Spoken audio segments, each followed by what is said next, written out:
Swerte mo kung mapagbibigyan. Ingatan mo pag-ibig na Isang kakaibig, kakaibig, kakaibig, kakaibig. natagpuan mo kawalan. Kakahanap ba?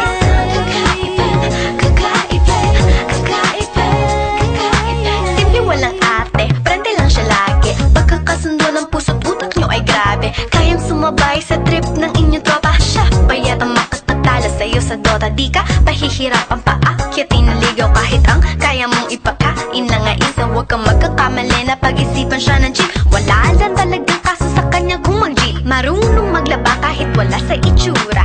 Di na niya rin kailangan pa pamustura. At kahit na kanino mo dali nagpakilala na GGV ang lahat sa galing niya makisama. Di na nakala, di na mumulis ng cellphone yan. Pero magloko ka lang, lagot at mapipektasan. Oo, magaling siya makipagbiruan. Pero ang puso mo'y hindi paglalaroan. Swerte mo kung mapagbibigyan.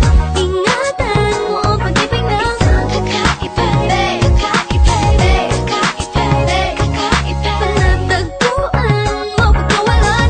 Minsan lang makahanap ng Isang kakaibig, kakaibig, kakaibig, kakaibig. Simple lang pumorma pero swabe ang dating. Sa lahat yata ng bagay hanip, grabe ang galing.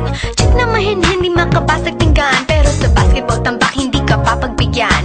Di na niya kailangan ng kayo para puso mo ay kanyang makuha. Di rin siya yung tipo ng babae na pantrip lang. Kung maluloko ka, mag-isip ka, please lang. Ang ganda niya'y sapat para mapakanta ka ng sila ang lahat. okay lang yan ba? Siguro kulang ka sa talino kung sa kanya'y di tapat. Inakala mo Na madali siyang palitan na papatunay ito na kailangan ng tabasan mga sungay mo. Kundi hindi siya nararapat sa buhay mo. Swerte mo kung mapagbibigyan. Ingatan mo ang pag-ibig na Isang kakaibig, natagpuan mo pagkawalan. Minsan lang makahanap ng isang kakaibig,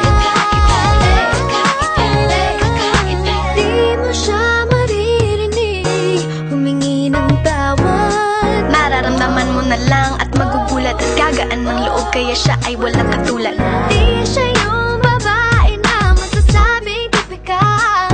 Dahil mismo ang ugali at ganda sumatotal. Ang buo niyang pagkatao ay higit sa